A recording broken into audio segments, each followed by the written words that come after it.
about the Parkdale Hub project. My name is Ian, and I'm part of an independent facilitation team at Swearn Inc. that's working with the city and Create TO to support their engagement about the Parkdale Hub. In a moment, I'm going to turn the floor over to Councillor Perks, but before I do, I just want to share a land acknowledgement on behalf of Create TO and the city. I'm honored to give this land acknowledgement. It's one way that settler descendants and non-Indigenous Canadians can offer our proper respect as allies and supporters of Indigenous peoples on Turtle Island. I was born and I grew up in the city, and both my parents are from Southern Ontario, and their heritage goes back to Poland on one side and to Scotland and Italy on the other. And the intent of the acknowledgement is to remind me to be, and hopefully remind us all, to be mindful of the treaties that are still in place and the peoples that lived here long before us, and many of whom continue to live here. The Parkdale Hub lands, which are the focus of this meeting, are covered by Treaty 13, and the lands are the traditional territory of many nations, including the Mississaugas of the Credit, the Anishinaabe, the Haudenosaunee, and the Wendat peoples. And we know that today, Toronto is home to many diverse First Nations, Inuit, and Métis people. So I encourage you, wherever you are, to learn about and acknowledge the traditional territory that you're in, the treaties signed there, and the people who are important there. So with that, Councillor Perks, I'll turn it over to you to some opening remarks. Thanks, Ian, and thank you everybody for being here. We're going to have a lot of material to present to you tonight because we've made a great deal of progress since we last checked in with the community. We'll have a real good opportunity for you to share your comments tonight and going forward in the weeks and months as we go through the next phase of getting this project built. This is, I think, a really watershed project for Parkdale. It's a chance for us to capture who we are and define who we will be. So I'm really excited that you're all here. We've got a great staff team and consultants here to guide you through the process. So for a change, I'm not going to say very much. I'm mostly going to be listening and taking notes. Thanks for being here. Perfect. Thanks so much. I'll review the agenda in a moment, but before I do, I just want to introduce a few other people that are on screen or on camera with me right now. So we've got from Create TO, Sarah Corey. Maybe you should just give a little wave as we go. From the city's housing secretary, we have Eric Hunter. And then from DTAH, which is the design consultant to the city, or to Create TO, we've got Joe Lalko. And of course, you've already met the councillor. And my teammate Matthew is here. His screen's off, but he's helping with a lot of the technology and taking detailed notes on behalf of our facilitation team, along with my colleague Stephanie as well. So what I'm going to do now is just put the agenda on screen so I can review our plan for our time together tonight. So Matthew, if you just want to pull it up, what we'll do is give everybody a quick overview of how we want to plan our time. In broad strokes, the purpose of the meeting here is to introduce you to phase 2 of the Parkdale Hub, which for many of you, it may not need any introduction, but there may be some to whom this project is new. So we want to make sure we give you a good background. And then we want to share and seek some feedback on the demonstration plan. So that's really the purpose of what we're here to do tonight. As soon as I'm done talking, we're going to turn the floor over to Create TO, the Housing Secretariat, and DTH to give you an overview and presentation. We've planned for that to take about a half hour, and then after that, we're going to open up the floor, and we want to use the vast majority of the time to hear both questions that you might have for the project team, as well as your feedback. And the feedback specifically is really if there's anything that you particularly like about what you've seen, anything that you find concerning about what you've seen, and any suggestions you have to address those concerns. And if there's any other comments or advice or things that you specifically came to say, if it doesn't fit under either of those two buckets, that's no problem. We're keen for that, those kinds of questions or feedback as well. Our plan is to wrap up no later than 8:25, and we'll wrap up by 8:30 at the latest. So that's it in terms of the agenda. We'll explain a little bit more about the mechanics of how the discussion will go when we get to that part. But I did want to say a few things before the presentation, just in case it helps you orient yourself as you're listening. So this presentation that you're about to see is going to be posted on the Parkdale Hub website in the next day or so. So if something goes by too fast or you didn't get a chance to see it, or if your connection gets buggy for a second, it's not to worry. You will still be able to have a chance to review everything that is shared here. And that website again is parkdalehub.ca, and we'll share that with you probably multiple times over the course of the evening. This meeting is also not the only opportunity to share feedback or ask a question. So if you need a little bit more time to formulate your thoughts or comments or questions, you can still email or share us any additional feedback up to including June 17th. So that's a couple of weeks today. So I just want to make sure everybody knows that there's no urgency to get your feedback in the next 2 hours or so. There's lots of opportunity afterwards, and we'll talk a little bit about how you can do that towards the end of the meeting as well. The third and final thing I'll say just about process is that our facilitation team is going to be preparing a draft summary of the feedback and the discussion tonight. So we'll talk a bit more about that at the end of the meeting, but in broad strokes, we're going to do our best to take a very detailed notes on what the discussion is, and we're going to share that in draft with everybody that shared an email address with us, in the hopes that you'll take a minute to review it and make sure that we accurately documented the feedback. So again, we'll say a little bit more about that towards the end of the meeting, but I want to let you know that we are documenting it. We are also recording it, and that recording will be posted on that Parkdale Hub website in the next day or so as well. So that's it for me. I'm going to now turn it over to Sarah to give you the first part of the presentation, and then we'll be over to Joe.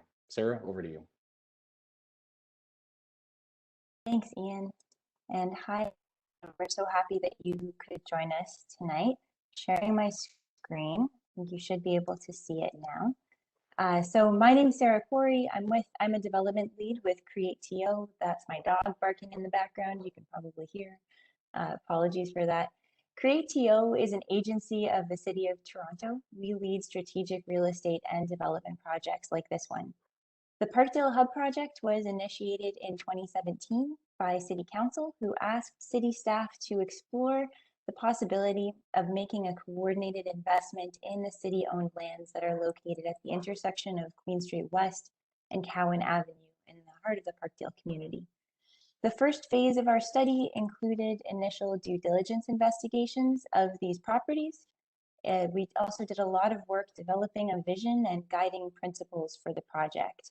We worked to do that with an interdivisional agency table, with current user groups, and with the broader Parkdale community. We also brought on in phase one of the project an architect team. DTAH was with us during that phase as well, that worked with us and the community to develop a massing concept for the sites that was ultimately endorsed by City Council in December of 2019. Through that same report to Council in December 2019, Council directed Create.to to lead phase two of the Parkdale Hub project to advance this design concept further. Since we identified the opportunity in phase one for new housing on the site, Council also directed that the Parkdale Hub project should follow the objectives and guiding principles of the Housing Now initiative.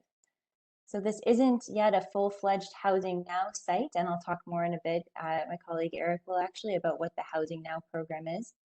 We're not fully part of the Housing Now program yet. We do need further council direction for that, but we are ensuring that the development concept we're working on can fit well within that program in the future. Focus, as I mentioned in phase one, was really trying to understand what stakeholders and the local community envision for a Parkdale Hub. You can see here some of the activities that we undertook to engage the community in phase one and some of the key messages that emerged. And I think you'll see how a lot of the great input that we received in phase one has informed the design that we're continuing to evolve today. Some of the key messages that stuck out to me from our phase one conversations was that at a high level, there's a lot of enthusiasm about the idea of a revitalized hub in the Parkdale community. There's a strong interest in ensuring that this hub reflects and celebrates the unique and diverse character of Parkdale, and that it's responsive to the unique and diverse needs of Parkdale. We have a desire to protect what's there now, so the existing community programs and the heritage buildings, and to expand beyond that, so new community spaces, new social services, and a very strong interest in new affordable housing. We heard a desire to fully integrate the library and community recreation center programs as much as possible. And finally, it was emphasized to us very strongly the importance of carefully managing construction and transitions to minimize negative impacts to programs on the site during development, and especially to Artscape Live Work residents who call this site home.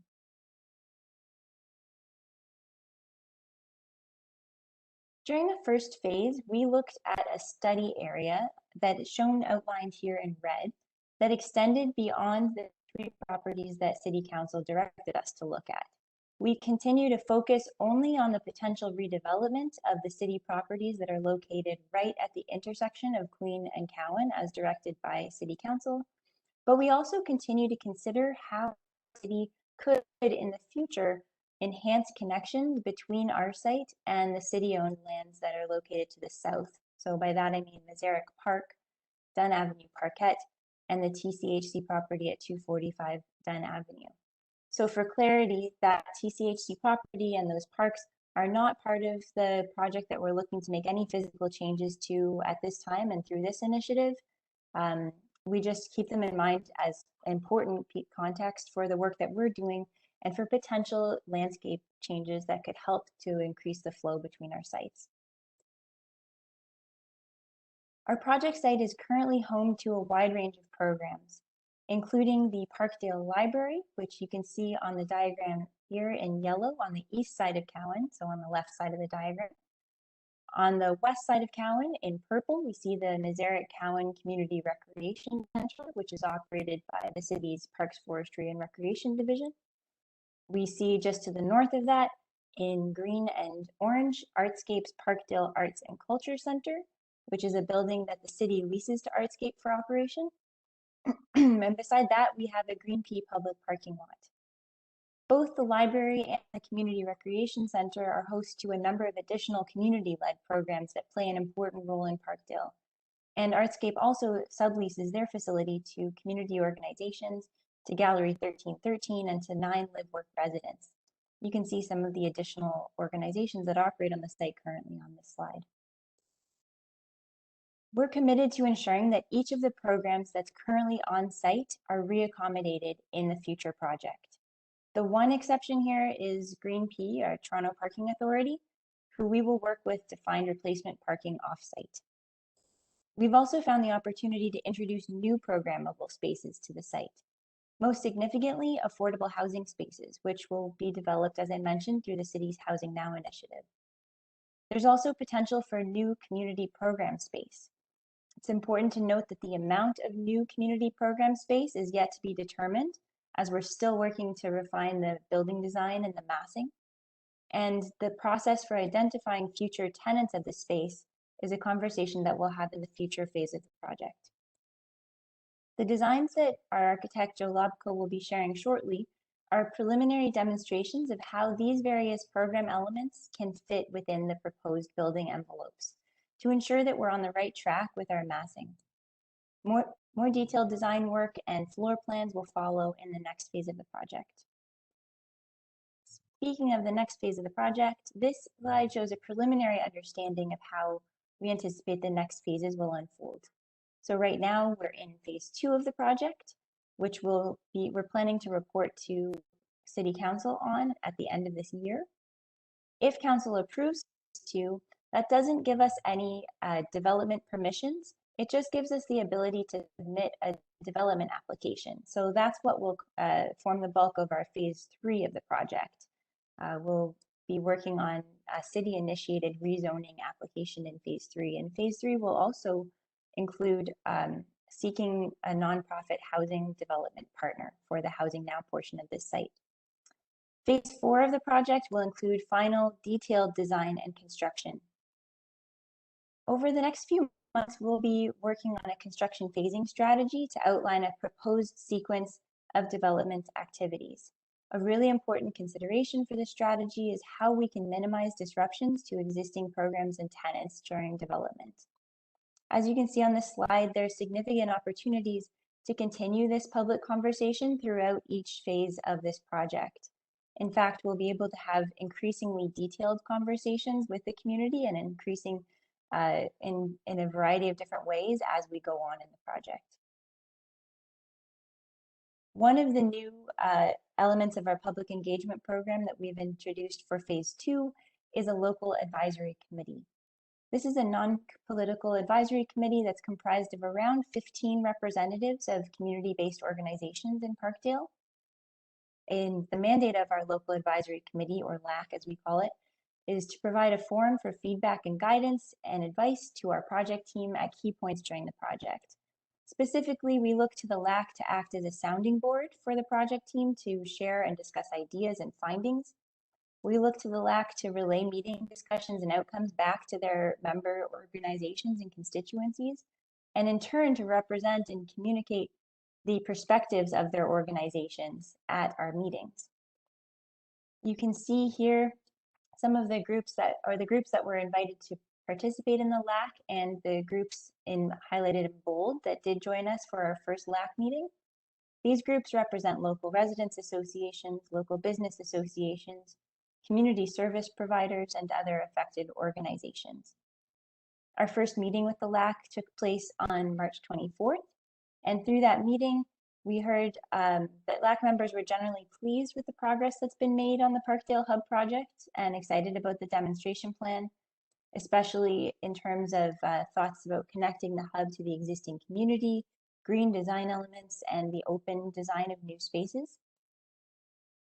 Several LAC members said it would be important to reduce impacts on the existing tenants and users of the space, including specifically the tenants of 1313 Queen, youth that make use of programming at Mazarek Cowan, and youth that spend time at the library.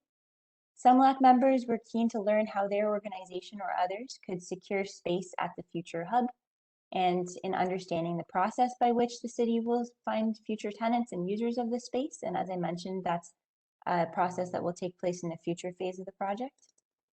And finally, we heard that both through the design and programming of the space, the hub should really embody the best in sustainable design and should endeavor to be a green hub to the greatest extent possible. So just zooming in on our work plan for phase 2 of the project, you can see here that we kicked off this phase in the summer of 2020, and we worked really closely initially with the city programs that will be operating on site to understand their space needs.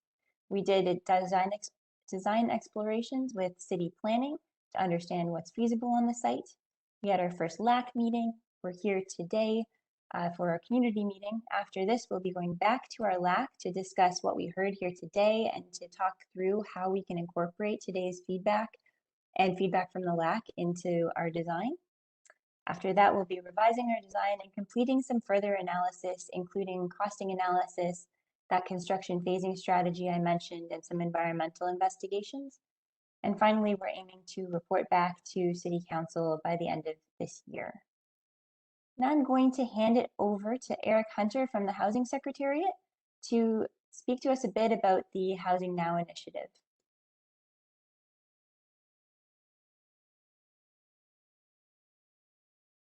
Hi, everyone. Thank you, Sarah. So I'm Eric Hunter. I work at the Housing Secretariat at the City of Toronto. And so I'll speak to you a little bit about what the city does for affordable rental housing and our Housing Now initiative. So the Housing Secretariat, where I work, I'm the acting manager of housing development there. Our focus is really affordable rental housing, and we're working with any government programs, any financial supports that we can put together to get new affordable rental housing built in the city. So one of the most exciting projects we've got was launched in 2018, and that's Housing Now. And what Housing Now does is essentially take surplus city lands and dedicate them to affordable housing development. Since 2018, Council has dedicated 17 different sites across the city for the Housing Now initiative. And the target for all those sites is about 4,500 affordable rental homes to be built. They're not going to be 100% affordable rental housing properties. Overall, there's anticipated to be about 10,000 rental units that will be created on these sites. So when it comes to the affordable rental housing piece, the program has a target of average market rents at 80% of average market rent. So that might be a little bit housing geeky, but basically the federal Canada Mortgage and Housing Corporation does a study of rental housing across the country every year, and the city's definition is pegged to the results of that study, the city's definition of affordable rental housing. So the current affordable rates at 80% of average market rent are a bachelor for $970, a one bedroom for $1145, and a two bedroom for $1330. So those are the targets that are set for the Housing Now initiative for the affordable rental housing component. It's also worth noting that about 10% of the units are targeted at much lower rents, and that's 40% of average market rent. And I know there's strong support in Parkdale for deepening affordability, so meaning getting the rents as low as possible for low-income people. And that's also a goal of the Housing Now initiative. So we're really looking forward to working on this site. There's obviously a lot of work to be done. We don't know how many units of affordable housing we're going to necessarily deliver here, but we're well underway to incorporating this, as Sarah says, into the Housing Now initiative and getting some new affordable rental housing built in Parkdale. So that's it for me. Looking forward to your questions, and I'll pass it over to Joe. It's great to be with you this evening, and in advance just want to thank everybody for taking the time in consideration to think about the opportunity that's already been described so well by others here. I'm going to take about 20 minutes or perhaps a little less to bring everyone up to date with the progress we've made since we've last presented ideas about how this Parkdale Hub could emerge. On this particular slide in the left image, the one thing I just wanted to add to Sarah's introduction or reminder of the site are these empty surface, not empty, they have cars in them, but it's the surface parking lots. Empty of buildings is what I mean. That combined, I think, with being right at the intersection of Queen and Cowan, the traditional civic heart of Parkdale, seems like an opportunity that needs to be taken advantage of. And I think that's why Council decided some years ago now, as we've heard, that there was a great opportunity here. I think this image helps kind of reinforce the land available, if you will, and the opportunity that we've got.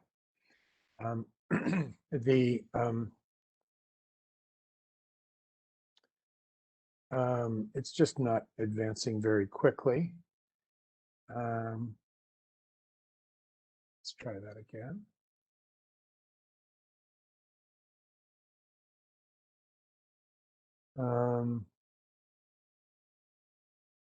Bear with me again, hold on.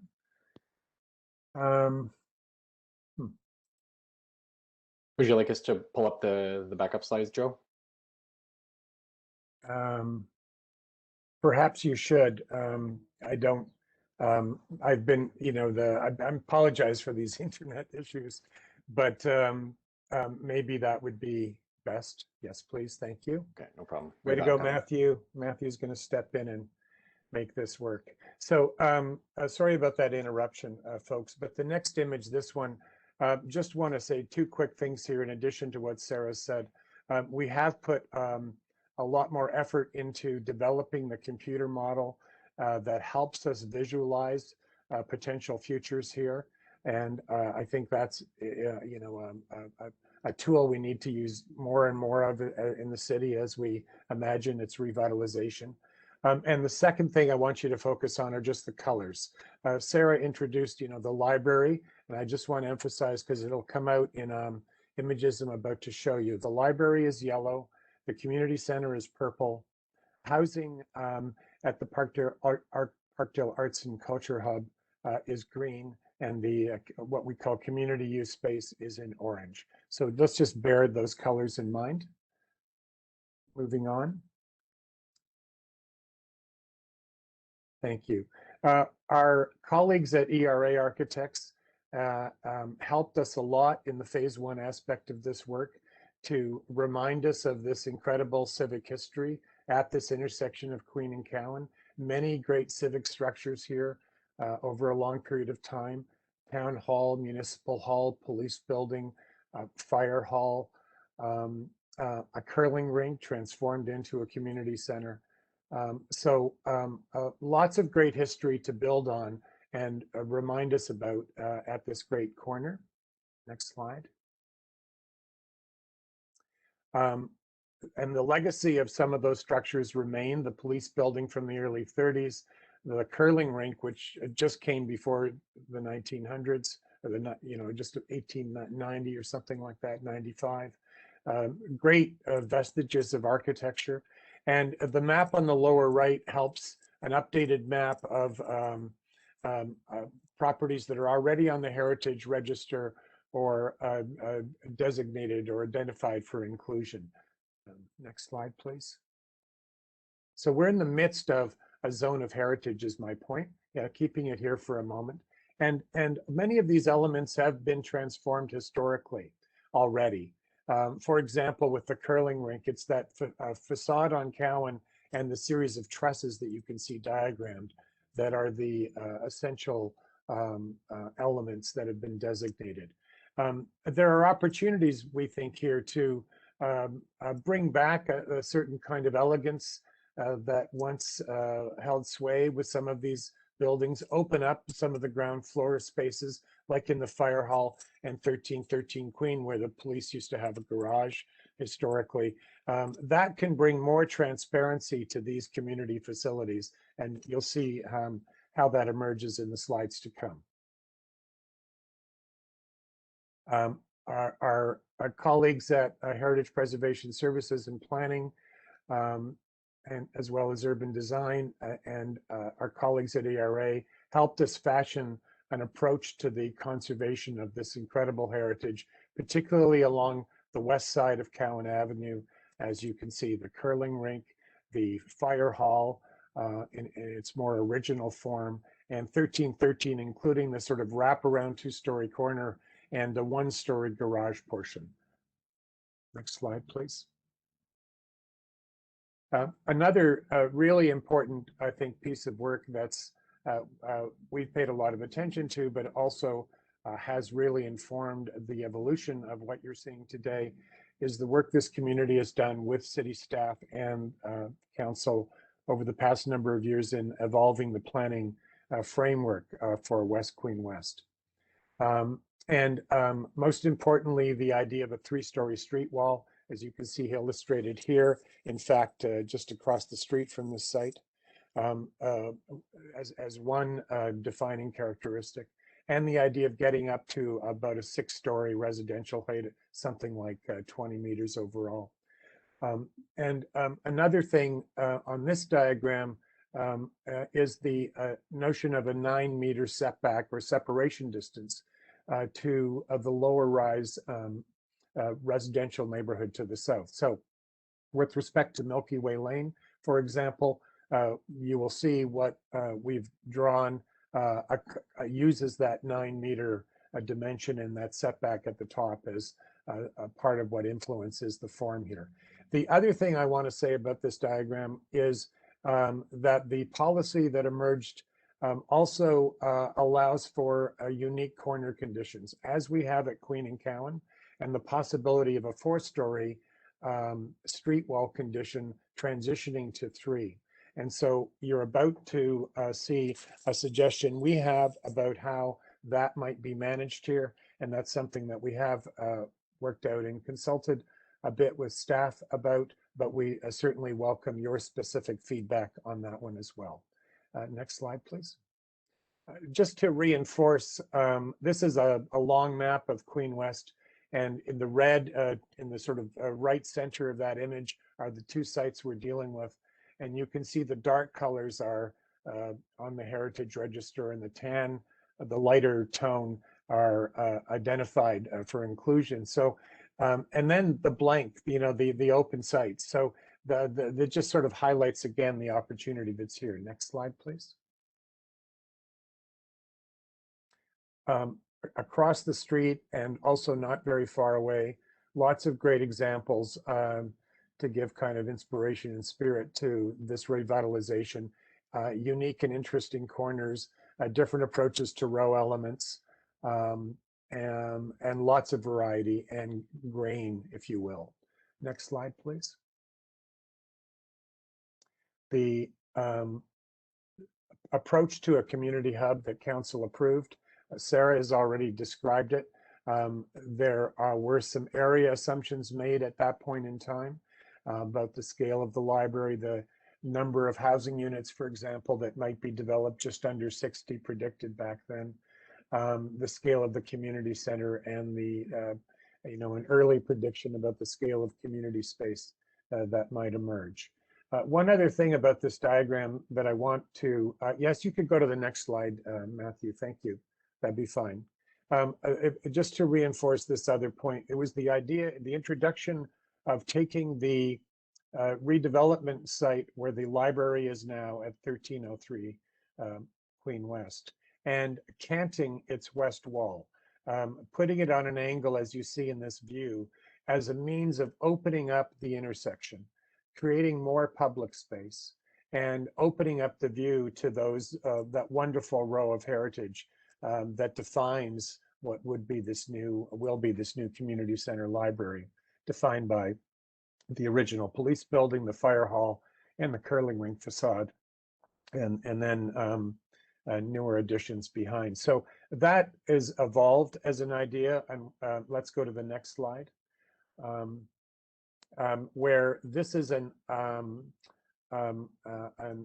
evolution of that same model. You can see the suggestion we have in the foreground for the housing block stepping up to 4 stories as it reaches the corner, but having a substantial portion at 3 stories as it transitions to other buildings further to the east. You'll also see the kind of, just in terms of a suggested form, not a precise regulation, but the idea of chamfered corners emerging in that housing block. What you also see is an expanded library since the initial test of the program in phase 1. That has caused us to rethink a bit the idea of a courtyard that was enmeshed in the earlier work, and translate that into an atrium that becomes a very welcoming space, more directly accessible from Queen Street. And I'll show you how that works in a minute.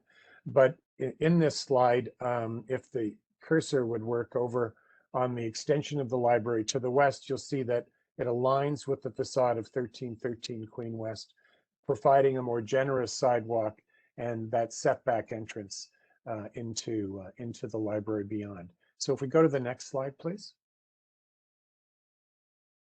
And what we have done is sort of evolved that, what I'll call cartoon of form, into what I'll call a demonstration plan.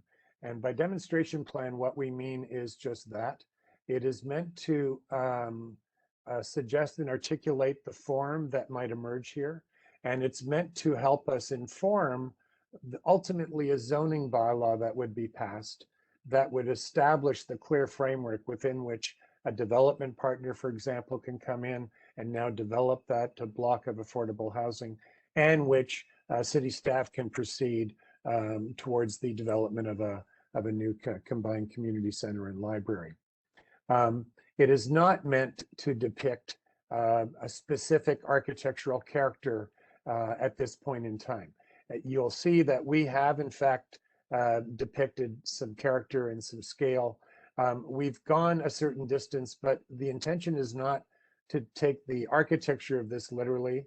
There will be much more work in regards to that aspect of it, but it's the development we've made is to help everyone visualize a bit better, with better scale, the sort of scale and graininess and overall form. And we appreciate feedback specifically on that. Let's keep going, please. I'm going to walk through now with this sort of aerial view of the different components of the plans and how they're emerging as the floors rise above one another. Again, recall the colors from earlier. Yellow is library. It actually looks a lot more blue than purple to me in this view, is community center. The community space that was orange is looking a little more terracotta, but you get my drift. And you're seeing a little bit of green residential here with a residential address that could be on Queen with a kind of a second entrance and door to potentially to Milky Way Lane that I'll come back to. In that that block of housing on the current library site, in that terracotta orange color, you see an opportunity for a range of community use spaces, animating that widened public space zone along Cowan and wrapping the corner into Milky Way Lane. And we'll come to an image of how that might look in a little while. When we look to the main block to the west side of Cowan, combining the library and the community center, we've provided a highly transparent recessed entry to the library that's just west of the current 1313 facade. We can use the existing entrance at 1313 as a staff entrance into the kind of back administrative hub of the library. But we make the new public entrance much sort of wider, much more open, much more transparent. Opportunity on the ground floor of the library for a substantial children's area on the west side as you would come in, and you would arrive into an atrium space with a welcoming stair taking you to above. And as you look south, you would see through transparent walls to a second stair in the community center. And you would have the ability to move between the library and the community center. And there's an idea of transparency moving south, ultimately to the gym that occupies the curling rink, and then through the opening of the south wall of the gym and the curling rink with more glazing into a porch element, a glazed porch that would open that view up to Masaryk Park. So thinking about this linked community hub of library and community center and the ability to move north-south through the facility and see light, see views, get oriented in where you are with the community is one of the thoughts. The primary entry for the community center is seen to be on axis with Milky Way, just on the north face of the fire hall, and I'll show you how that would work in a moment. The garage area of the original police building here depicted as an extension of the community center lobby, a multi-purpose space that can be used in a variety of ways, well lit and well connected to Cowan Avenue. Next slide, please.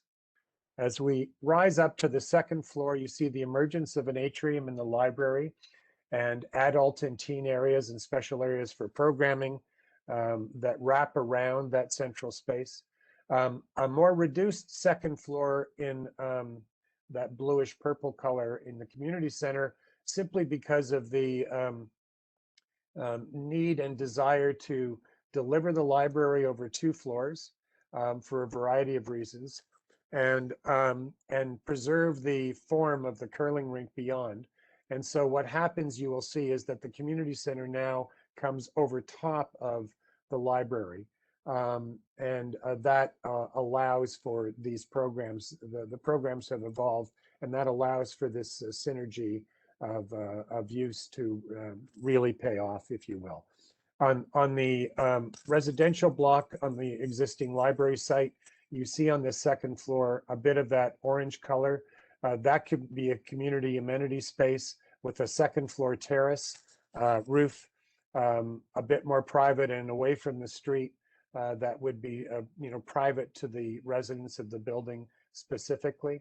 And it could be used for a variety of things. And then in the green, you're seeing a variety of apartments on both sides of a hallway. At this level, also allowance for servicing in the residential wing. Next slide, please. As we move up to the third level, the library now is finished in 2 levels, and we've just got the pop-up of the atrium, but you can now see the expansion of a community center over top of the library roof, if you will. They interconnect. One of the strategies here is, because of the 2-story scale of 1313 Queen, the scale of the existing fire hall and the curling rink, is to keep the higher elements of this emerging community center library back into the middle of the block. So you can see the community center will get up to 4 stories in height, but we're keeping that additional bulk in a program well away from the streetscape and in behind, and that's purposeful. On this floor, on the 3rd level of the community center, there could be a large multi-purpose room, looking south over Parkdale. And I'll show you a view of that room in a minute. And it could be supported by a community kitchen. More residential units on the other side. Next slide, please.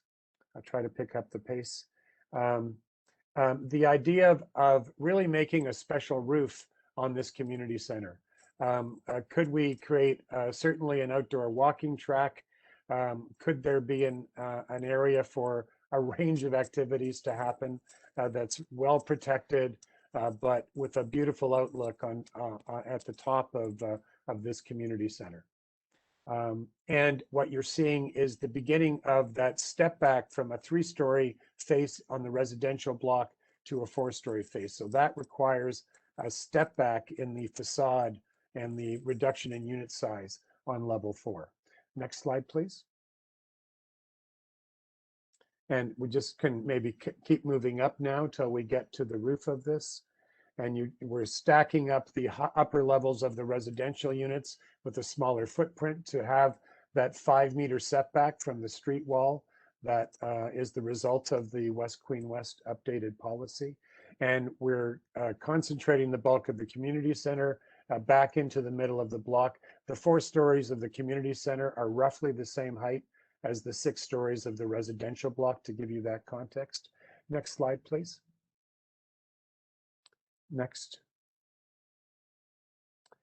I guess as we put this all together, we wanted to give you a view looking down Cowan Avenue, say from a roofscape across the street, to give you a sense of how these components might come together. Next slide, please.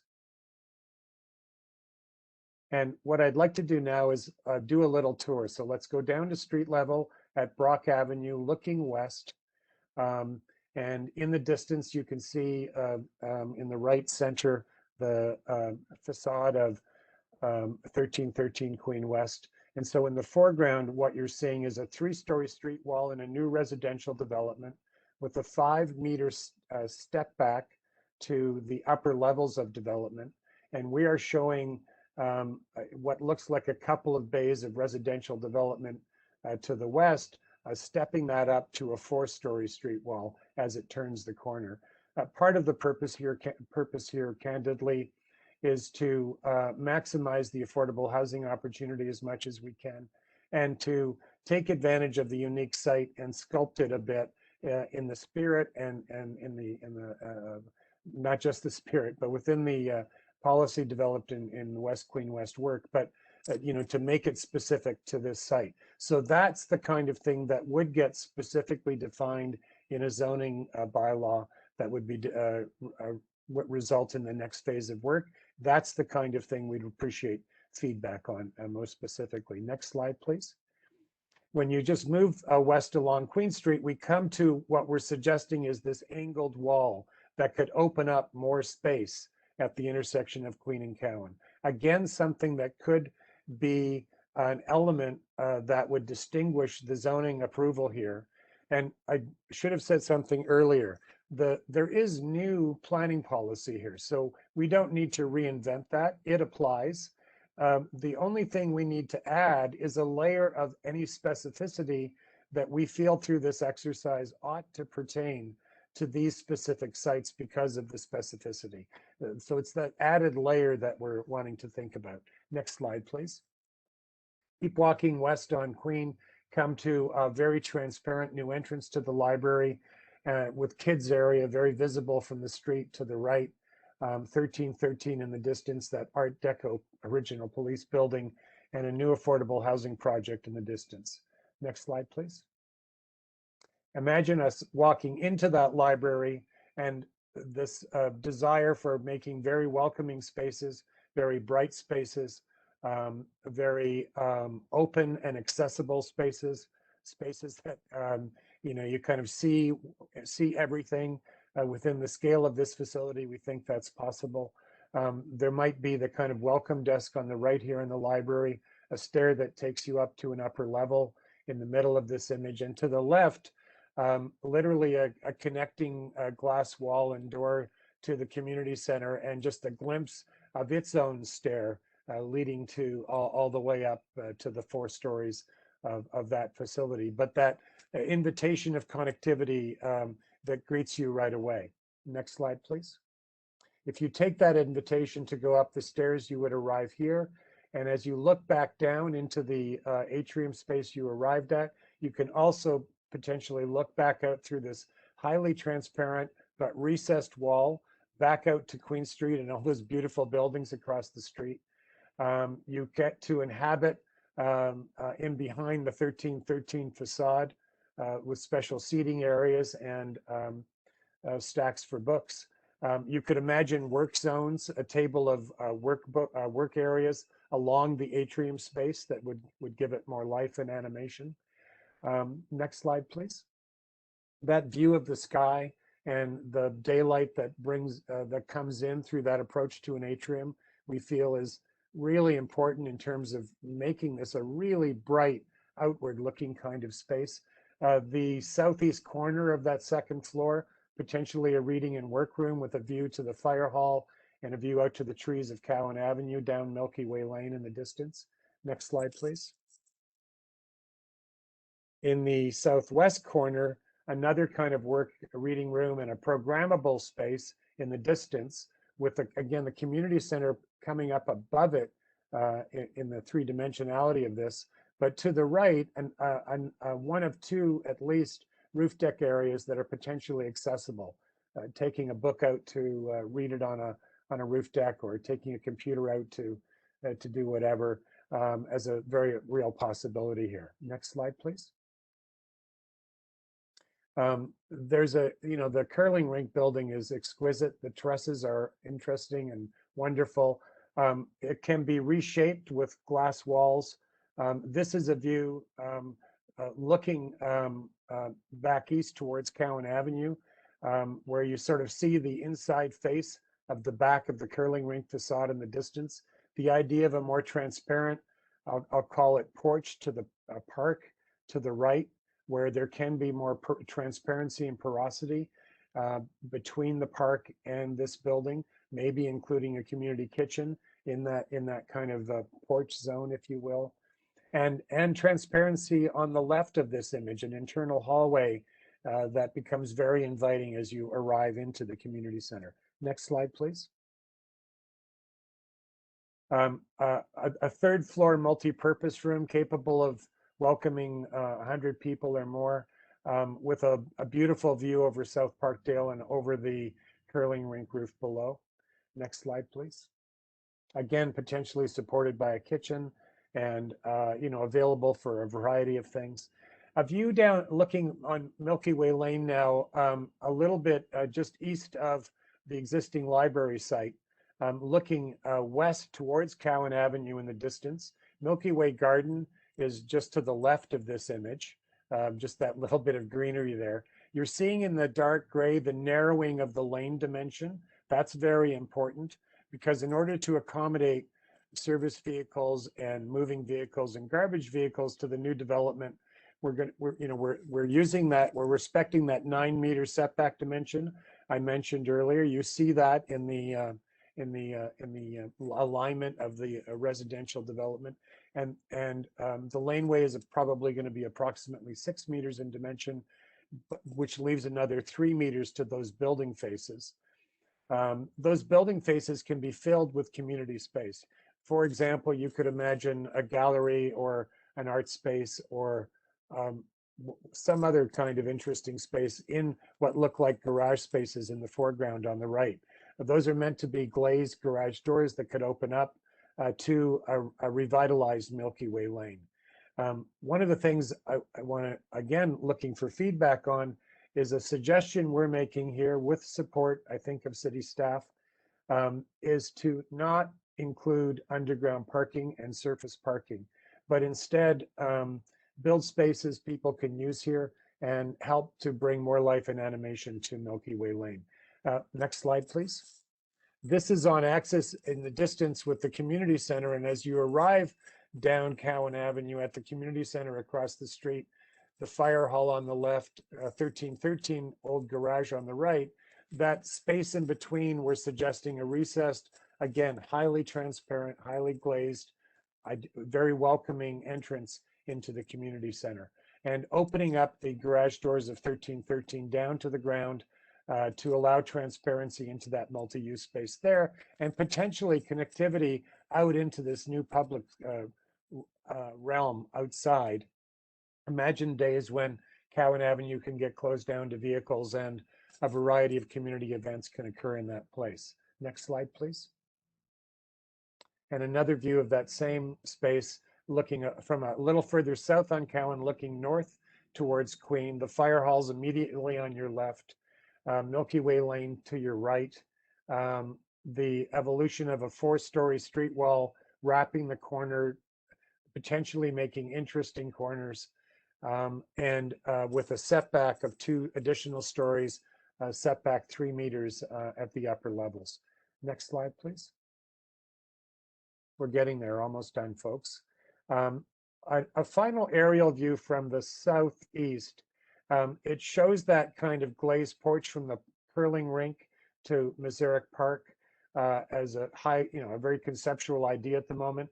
It's not occupying any of the community garden space. It occupies what's now a kind of service drive is the idea. We appreciate there's some shape to how that is organized. So it's an idea at the moment of opening up the community center a bit more visually to the park to the south. So there could be many ways to accomplish that, and we're interested in feedback on that. You're also seeing here on the housing block to the right, that glazed ground floor and the ability of community space to help activate Milky Way Lane and have frontage on Milky Way Lane. And you also get another view of the community center. It's 4-story bulk back in the middle of the block, but potentially with, again, a lot of transparency. Imagine a great meeting room on that 3rd floor over the curling rink roof looking south, and also that roofscape above it with a high degree of transparency looking out over Parkdale. So that's kind of the idea of it, is the modern elements are in behind and they're a bit bulkier, but they're meant to also be highly transparent. Next, and I think final slide. Appreciate everyone's patience. I wanted to just say a couple of things about sustainability. We want to set up the project for success around sustainability, defined in a number of ways. From an architecture and technical perspective, we want to be very careful about window to wall ratios, the way we build the envelopes of housing projects.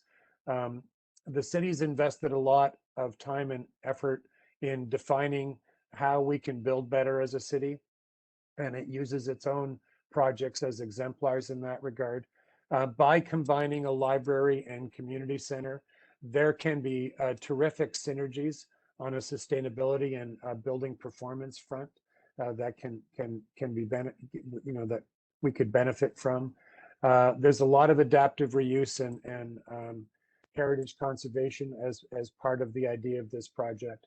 And I think that notion of a expanded public space at the intersection, now defined by a substantial new housing project, combined with a revitalized community hub, sets up the kind of heart of Parkdale for success going forward.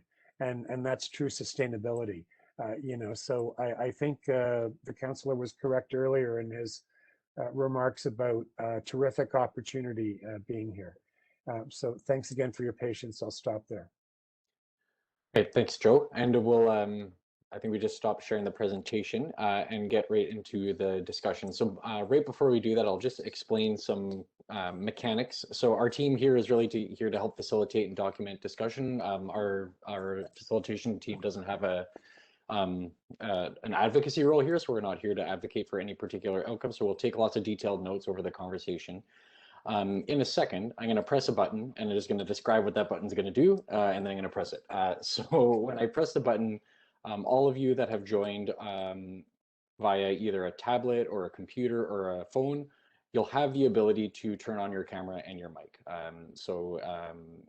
to be able to participate. If you're on the phone, obviously that won't work, but you will be able to participate on the phone if you press *3.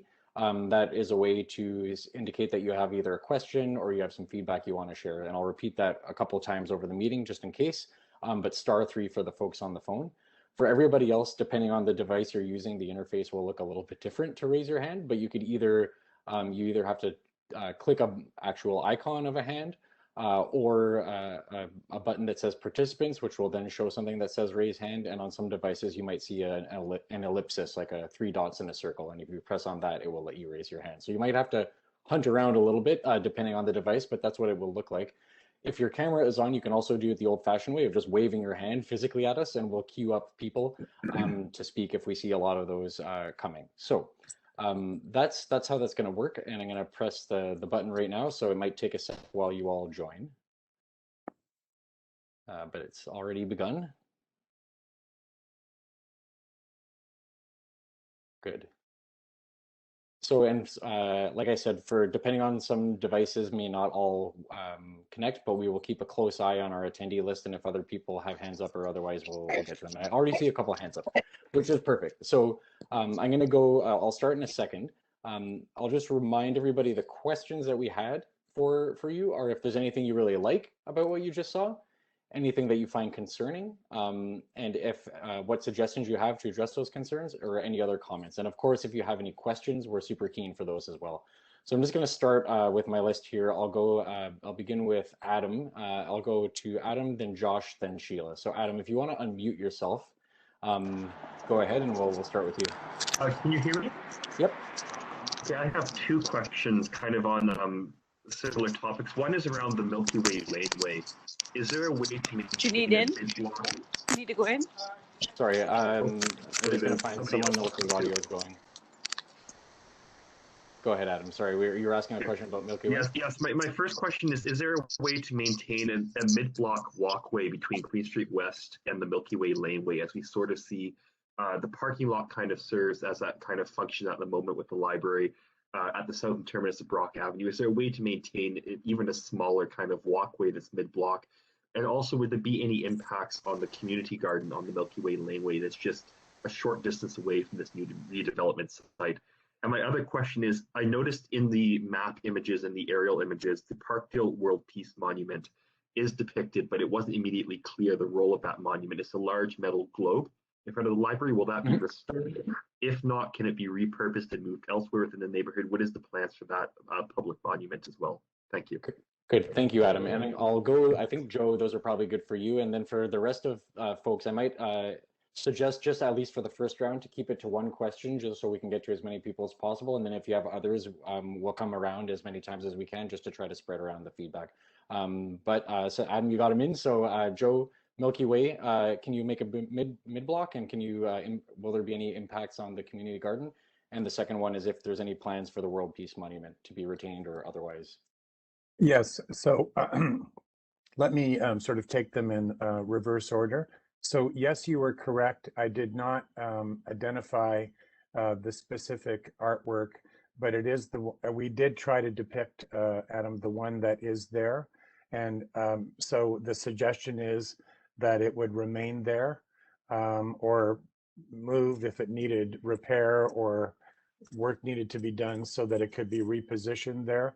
But that would be something I think everyone would be interested in feedback on. So if you have an opinion about that, I think you can, as Ian has suggested, you can please provide that opinion. There is, to the best of my knowledge, there's certainly no intention to impact the garden. I did briefly mention it is very close. You're correct about that adjacency. And on the north side of Milky Way Lane, east of this site, are private properties. And so it's difficult to imagine how that relatively narrow would be widened in any practical period of time So we're just assuming it remains modest in scale, or at least I'm assuming, I don't want to speak for other people, that it would likely remain modest in scale. And what we need to do to conform to the new updated planning policy is new development needs to stay 9 meters away. Hence the wider lane configuration that we're showing on Milky Way Lane, and the idea of providing not just, let's not make a parking lot and just a service area there, but why don't we animate it with some community uses instead? We do need to accommodate service vehicles, but that's the idea. It is not meant to impact the community garden in a negative way. I don't know if it can help access to the garden, if that's a good thing. Feedback on that, or not a good thing, again, would be welcome. With respect to the mid-block walkway, I think that would be difficult to achieve, candidly. We effectively have a mid-block walkway in a sense diagrammed here with the idea of a residential entry on both on Queen Street and on Milky Way Lane. Let's say you've got a bike and you're living in this building. We're suggesting a generous bike storage area at the ground plane, and you could just sort of grab your bike and go out the back door to Milky Way Lane and go off for a pedal, or commute, doing whatever you're going to be doing. The scale of these sites, and this site in particular, these are modest sites. It's difficult to do them economically and competitively and deliver affordable housing. So especially the ground plane, every inch counts. The only thing I guess I would say is by opening up Queen and Cowan intersection and widening Milky Way Lane, or let me put that in the form of a question. Might that be something of a trade-off? Could you consider that? And again, feedback welcome with respect to not losing shortcut through the parking lot. Sorry, that was a long answer, Ian. I know. I'll stop. Thank you. Great, thanks, Joe. And I was going to encourage both the questioners and the answerers to be as succinct as we can, so we can get to as many as possible. But I think it was a detailed question, so it's a good detailed answer. Adam, if you want to lower your hand, and this will go for others as well, that will help me know to go back to you if I see it come back up again. So yes, and thank you for answering my questions. And I would be in support of retaining the World Peace Monument in that regard. Great. Good. And if others have an opinion on that as we go, or like Joe said, we're keen to hear that as well. So I'll go to Josh next, and then Sheila after. Joshua. Hello, my name is Joshua Barton, local resident, also work with the Parkdale Neighborhood Land Trust.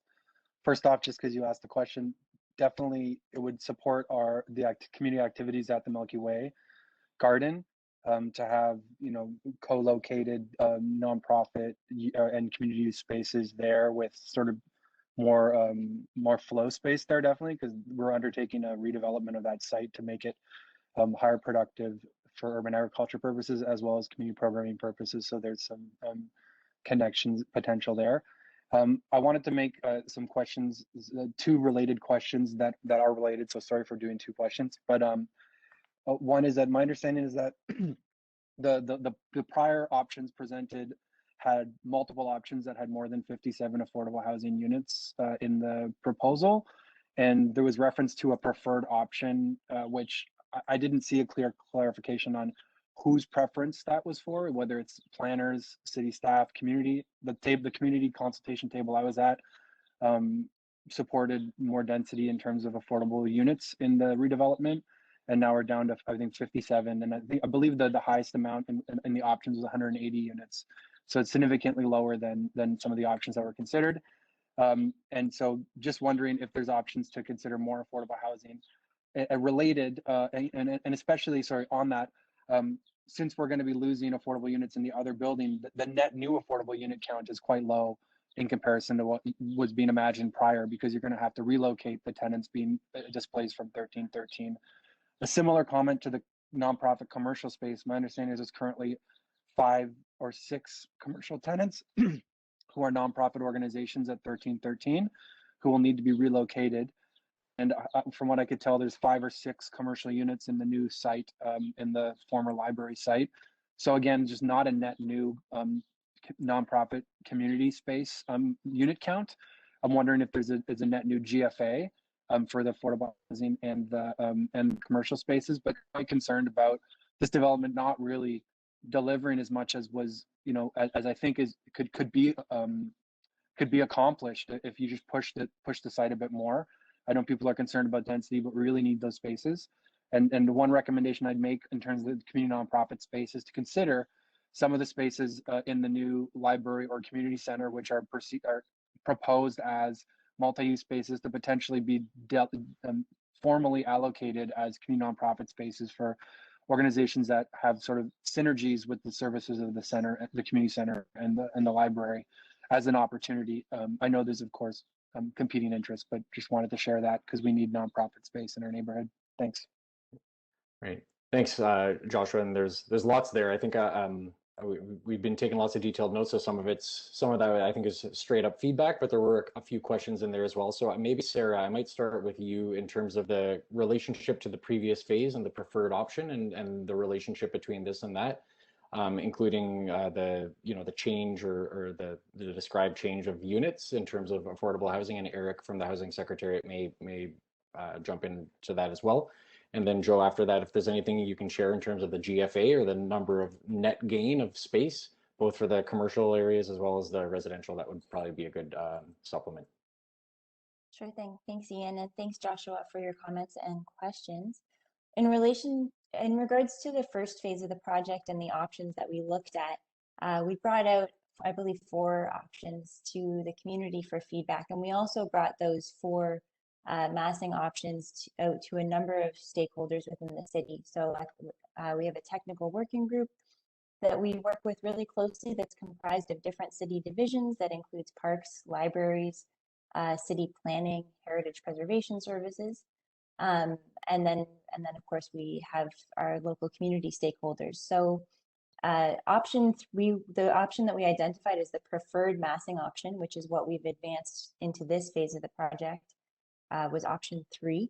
I believe it was the option that had the second highest density of the 4 options that we explored, and was widely preferred by all of our stakeholder groups on the whole. Of course, there's lots of different opinions and not unanimously preferred, but both our internal city divisional stakeholders, as well as on the whole, what we heard from the community was that option 3 provided that balance between introducing new spaces and introducing some new density without taking it too far. I think when we think about additional housing units and what we might have been showing at that time, when we're getting into unit counts that exceed 100, we also looked in phase 1 at the option of acquiring an additional piece of land into the project, and any option that we discussed that showed over 100 housing units was going beyond the land that the city currently owns. So what we're showing here tonight is all located on city-owned lands. I guess because this question will probably come up now anyways, I'll speak to it, but we did receive direction from City Council in December 2019 to explore strategic acquisition, and they authorized us the city staff to begin those negotiations. But those are underway, and so we're currently working with the city-owned lands that you see here. I'll kick it over to Joe to speak, and I guess with regards to new housing unit possibility and the ability to push for more density on this site, I might let Joe speak to that and how what we've shown here tonight conforms to the planning framework for the area. I'll also let Joe speak to the configuration of community space. What I will say is that we are showing net new community space, so that exceeds what is currently programmed by Artscape. So there is going to be opportunity for new community programs, and the configuration of those programs, you see on the diagrams here, maybe 5 discrete community spaces. That's really flexible how those spaces flow into each other and are structured. And that's something we're continuing to explore. So Joe, over to you. Sure. I don't recall, there might be some confusion about the scale difference that you mentioned, Joshua, on this specific site. We And again, I think you might be making reference to the inclusion of other sites, and that remains a possibility. So, and I would say the number you saw, I think you quoted 57 units, is by no means a final number. And so we are absolutely interested in maximizing the number of units and balancing that with this kind of unit mix and the kinds of units and all of those good things.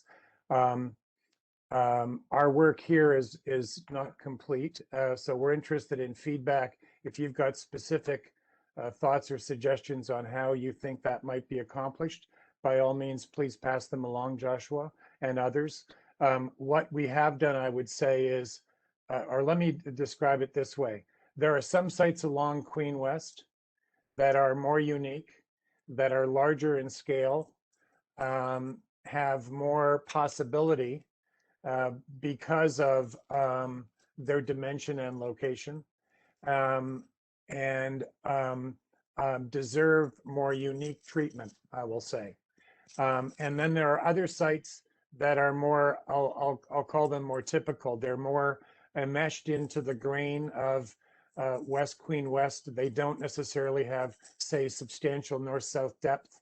And so balancing the relatively new policy with the ambition that everybody has to deliver as much affordable housing on public land as we can is what we're absolutely about. So therefore, just one, it's a small example, but the, pushing a 4-story street wall rather than the typical 3-story street wall, which seems to be something that staff have warmed to. And the idea of bulking up the building a bit, especially at the bottom on both sides. The amount of community use space, I just wanted to correct something, is actually substantially higher. I'm not going to just quote a number because I'm sure I'm going to get it wrong, Joshua, but there is going to be a follow-up and it's going to be on the website. So maybe we could give you some maybe plus or minus. It's still a work in progress, but the compared to, say, the not-for-profit space that's currently at 1313 Queen Street in the Parkdale Arts and Cultural Center, this is substantially more than that. One other possibility, and can I just ask for feedback on this? If we don't provide underground parking, which costs a lot of money and does a lot of other things, there is a possibility that we in fact create other kinds of basement space or lower level space. As many in the artscape world would know, down the street at 900 Queen West, there is 3 stories of housing above a basement of non-residential uses. In that case, the building is advantaged by a ground floor that's a little out of the ground, so there's more natural light. But we can cut portions of the ground floor here and bring light down and create more space down there. Is that worthwhile? Would that be worth the effort? Thank you, Joshua. Feedback would be welcome from others too. Thanks. Oh, thanks, Joe. So I've got Sheila up next, and I've just seen we've had about. Ian, if I could just add a Oh, quick word. Councillor Perks, please, yes. Joshua, on your point about the community space inside libraries and inside the community center, the library is, I believe, getting more gross floor area, as is the community center. And how they get programmed in the future isn't really what we're doing here. That's sort of internal to them. And I will alert them to your comment today. Okay. Great. Thank you for that, Councillor. So I've got my eye on the clock. We've had about 15 minutes and gone through 2 people. And we've got at least 8 more with the hands up. So I just continue to encourage everybody to be succinct with their questions and answers. But like I said, there's other ways to share feedback, and I know there are lots of detailed answers being given that might be of interest to everybody. So not too keen to rush, but if there is opportunity to be succinct, then please do. With that said, I think Sheila's hand's gone down, so I'm going to go to Miranda next. No. Oh, Sheila, go. Okay, your hand is not down. Sorry. Oh, did you hear me say that? I heard you say no. It was a very sad sounding no. Please. Yeah, no, that's just me having technical difficulties if my hand went down at the wrong time. So I will be quick. Globe structure, I think you'll have a hard time finding anyone in the neighborhood who doesn't want it maintained. Hopefully you folks can fix it. What you've done looks lovely. It looks just beautiful, and I hope it's built as currently envisioned. I know some of these things get lost, but it looks just lovely. My question is about when you say affordable housing, and I'm sorry, this might have been covered initially and I could have missed it, but what are you talking about? I'll tell you where I'm coming from. I'm hoping there's going to be a good mix of people in the housing. So maybe some senior citizens, maybe some, housing for artists, maybe establish a co-op, something like that. So what sort, and also, I think it's appropriately dense, it's dense but as envisioned now, or as it appears to me, it looks like it's, there's breathing space, and that's lovely. So I hope it doesn't get more dense. So who do you see living at the top of my street? The councillor wants to jump in, and then Eric, Yeah, please. I'll just I think very is good. quickly, Sheila, we're not there yet. One of the pieces is that we're going to be looking for a not-for-profit partner. So we'll be asking people. Now, my preference has always been to make sure that we maximize the amount of deeply affordable housing, but that doesn't mean the whole thing will be that. And we also have to remember we have an obligation to continue to house the artists who are above 1313. And I want to underscore something Sarah said. A lot depends on the instruction that council gave to staff to look at acquiring additional property.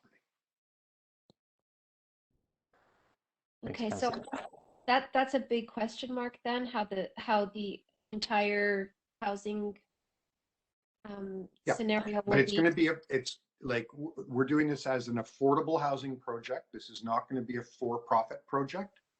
So there won't be for-profit units. There's a possibility it could be a co-op, it could be a mix of a co-op and some not-for-profit, but that's a piece that we get to a little bit later. But no market rent.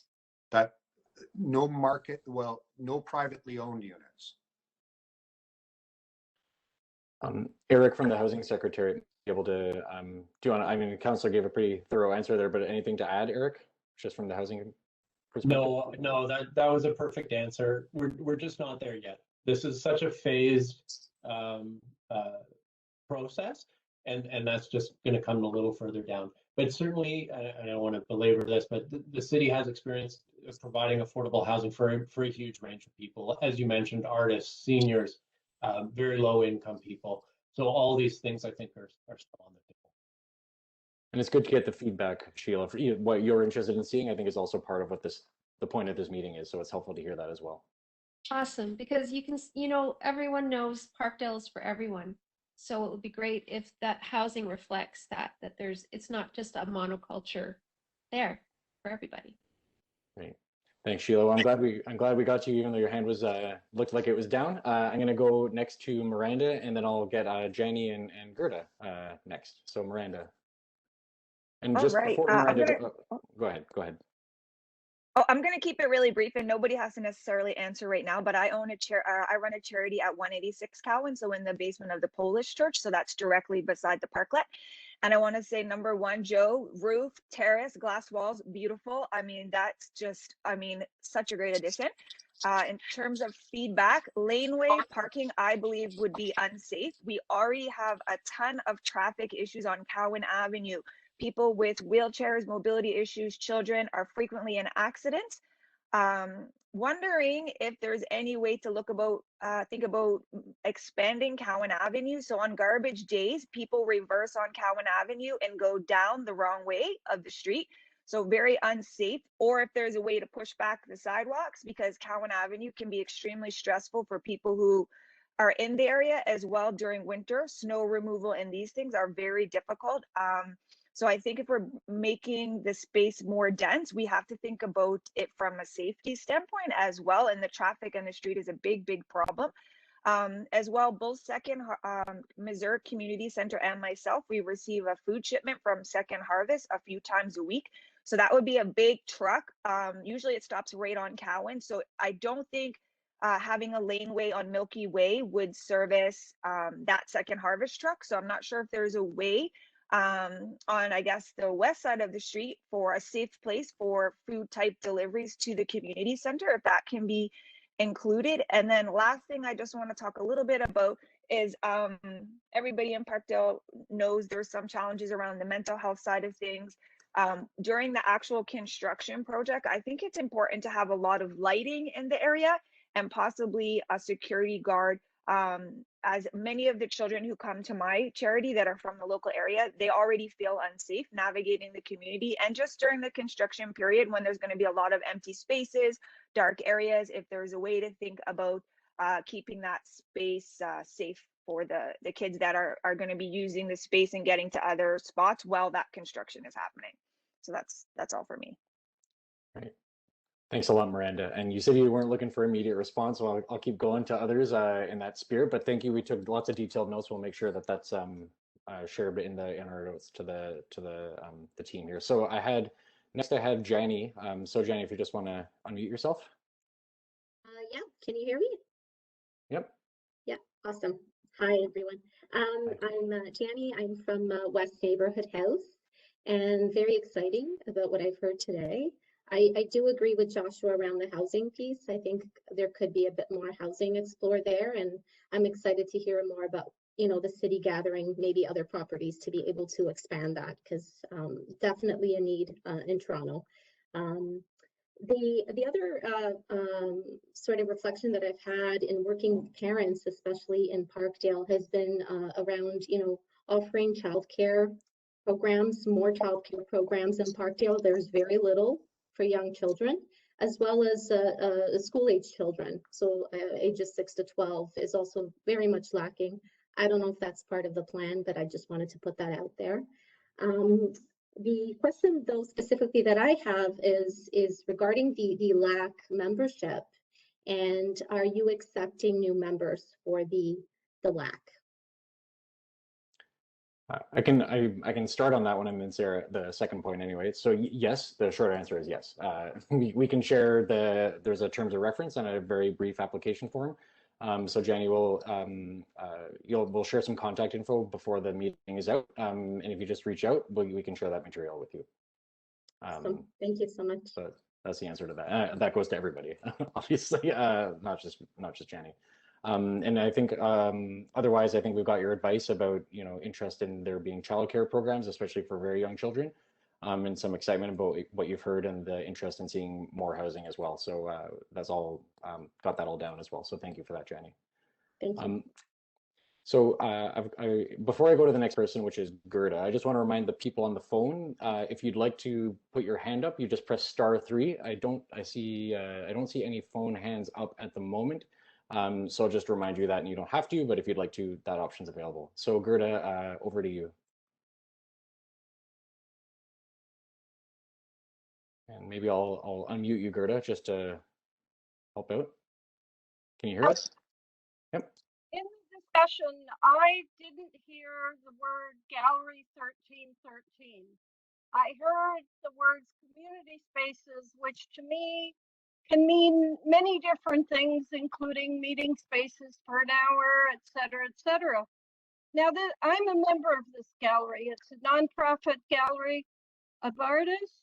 I think it's got a long history in Parkdale. It serves a lot of people. And I would like to know that there is a designated space within the design of this complex. But I didn't hear that from anybody. Councillor Sarah? I think Councillor Perks, were you saying you wanted to jump in? Just the answer is yes. Yes, yeah, the short answer is yes. And we're working directly with Artscape, who is responsible both for the live work units and for the gallery, on some side stuff about how all that gets configured. It'd be in the on the building where the library currently sits now. Okay, thank you. I'll just add to that Gallery 1313, Phil Anderson participates in our local advisory committee, and we enjoy working with him through that forum on plans for the future gallery. Thanks, Sarah. So Gerda, I'm going to go next to, I'll go to Mark. Mark's handle reads as Housing Now TO, but Mark's part of an advocacy group. Mark, maybe you introduce your group just so no one's confused about whether you're part of the Create TO team, and then of course open for to hear your feedback or questions. Sure. Can you see me and hear me okay? Yep. Okay, so I'm Mark Richardson with HousingNowTO.com. We don't work for the city. We don't work for Create TO. Joshua and Jenny, we'd love to talk to you about your interest in maximizing the affordable housing opportunities in the Parkdale Hub. Comments first, we support the residential components of this Parkdale Hub moving in to the Housing Now program so we can guarantee 99 years of affordability on those units. We also support the low to zero parking minimums that were suggested for this site. You know, digging down for parking when you got a TTC stop out front on the streetcar is a waste of money for everybody. Places for people more than places for cars. I had two questions. One of them's kind of been half answered already. 2 years ago, when we were looking at the Parkdale Hub site, there were much larger affordable housing counts in June 2019. 122 units, 136 units, and 179 units.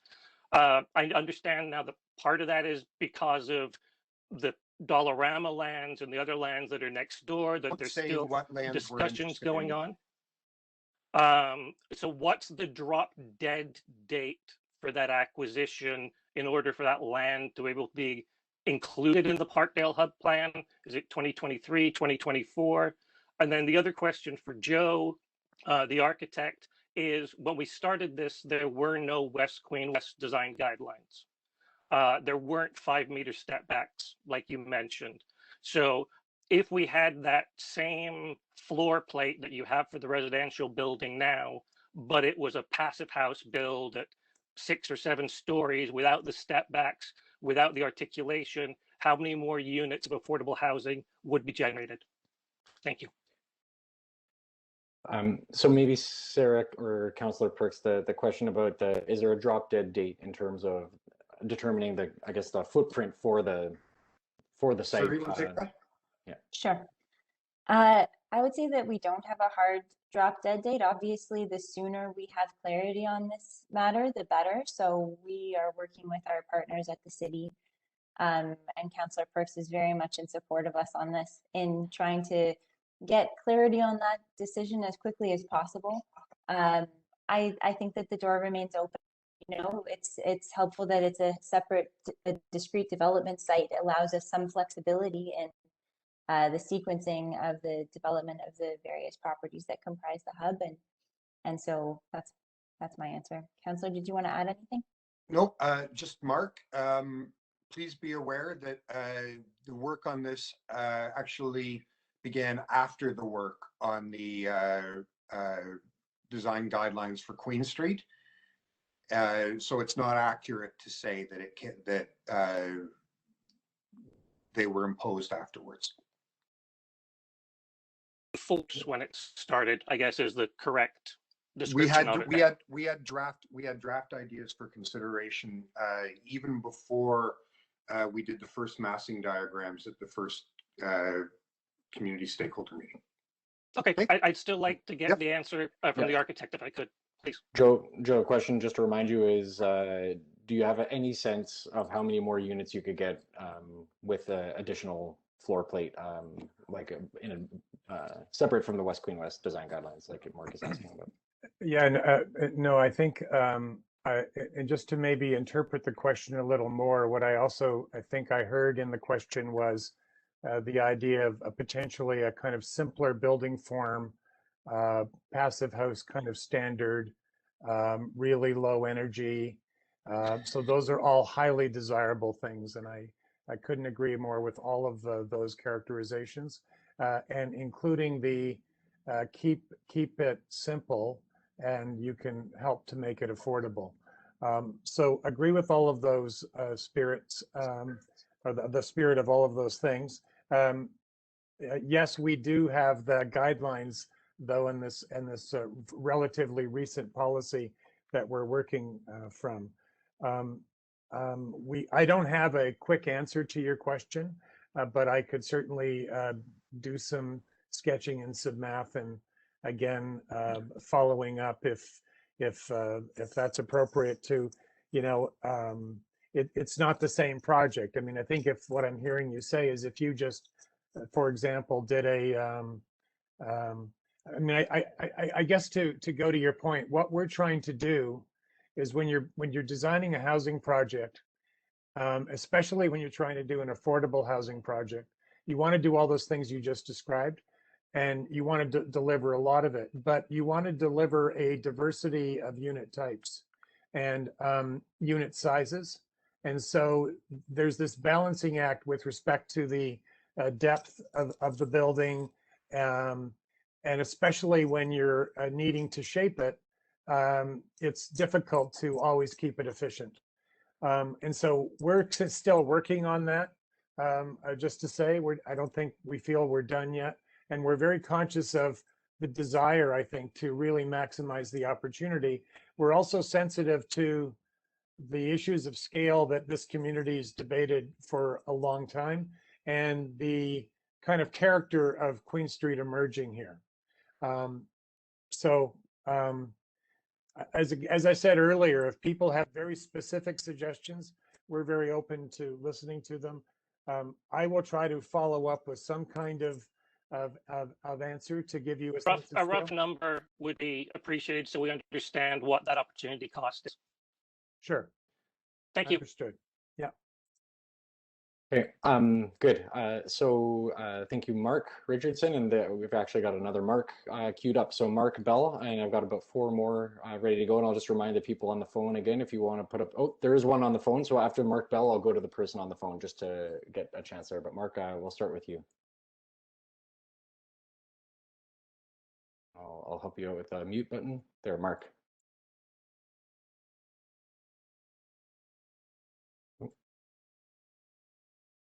Can you hear us okay, Mark? Sorry, am I on? Yes, you are. Now you are. Thank you very much. Sorry, I can't hear anyone for some reason. But anyway, let me just say I'm a local resident, and I also do volunteer work for Birds Canada. So I've been monitoring the chimney swift population at the location 220 Cowan and at 1313 Queen. Those of you who don't know chimney swifts, they're migratory birds. They come here from the northern Amazon, and they spend the summers with us, and they live in our chimneys. Parkdale is particularly blessed with lots of chimneys, unlike most areas in the city. So we have a fairly healthy population of chimney swifts, but they are an endangered species, so they are protected federally and provincially, but there are a lot of ways around destroying their habitat. So anyway, I just don't see any provisions so far in the plans for the swifts. I think it's great that we've got a lot of housing considerations for the humans, but I just want to make sure that these other species are considered as well. I think this could be an opportunity to possibly incorporate some habitat for them in the plans. Joe, over to you. I don't know if you've thought about that yet, or if you just want to take it as advice for the next stage of work. Well, first of all, really appreciate that feedback and those observations. I personally was not aware of what I think I'm understanding is in fact a local population that's coming through on a regular basis, and I think you know, there are a number of green roof opportunities possible in this project. And so, you know, the depictions of things at the moment are quite simple and basic, let me say, as this initial demonstration plan. But I'm just wondering, I'm now curious to learn more about whether there's something that might be done on part of the roof habitat that the roofscape, excuse me, that could enhance habitat, as has been suggested. So it's something to follow up on, I think, Ian. Okay, great. Thanks, Joe, and thanks, Mark, for the feedback. I'm going to go next to the person on the phone. So you're going to hear a beep, and then you're free to go. Can you hear us? Hello? Okay. Hello. Yes, we can hear Yes. you. What? Am I the only one on the phone? Anyway, this is Flor de Lis Dandao from Kababayan Multicultural Center. My question is about the green space. Will there be an opportunity to put a rooftop garden in the building, whether in wherever building, housing, or in the complex of the hub? Joe, I think that's over to you. Is there a rooftop garden opportunity? Yeah, absolutely. And I think specific suggestions people may have. There are a lot of interesting explorations in Toronto already around using roofs creatively for a variety of things, from spaces to be to simply green space that creates habitat, but also gardens. I was just going to come to that exactly. So I think, you know, if you have specific thought about that and maybe specific example you're aware of that inspires you, please please pass that on. Oh, okay. Yeah, I saw that in the housing in Sackville, in in Sackville and Dundas housing. So it's really beautiful, and it's helpful for the people, the tenants in the housing. Okay.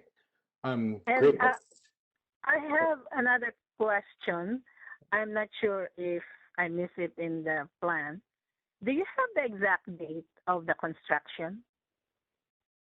Sarah, I think the answer to that is no. I don't think there's an exact date yet, but I'll let Sarah answer for that.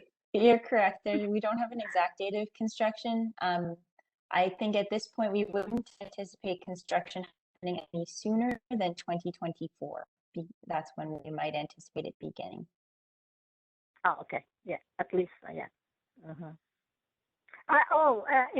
With regards to the construction, is there a transition plan for those on site, like the organizations in 1313 in Parkdale Hub, that's and also the sorry. Thanks. Go ahead, Sarah. Yep. That's something that we'll be working on, absolutely. Our project team is going to turn our minds to this over the next few months in particular, what the construction phasing will be and what the transition plan will be for the programs on site, so that we can hopefully minimize disruption to the programs and keep as many programs open through construction as possible to the greatest extent possible. Okay, thank you. Yeah. Thanks a lot. Thanks for the questions. All my questions. Okay, perfect. So we've got a couple more, and we've got about 15 minutes left, so it's looking good. I'll go to Michael, please. Next up. Hi, I have a couple of comments and a question. First, I think that the kind of massing considerations, the urban form as you turn around the corner on the what's currently the library site is fantastic, and the team should be congratulated. I think that the suggestion of there being a sort of welcome to the street is really inviting. And I'm wondering, the comment is perhaps that the site-specific bylaw regarding formal programming of that outside space, or the possibility of formal programming on an ongoing basis, should be considered and formalized in the bylaw itself, and perhaps of that the intersection itself. I think that Joe spoke of its historical importance, and I think that it'd be really fantastic to explore the possibilities of the kind of street life and theater.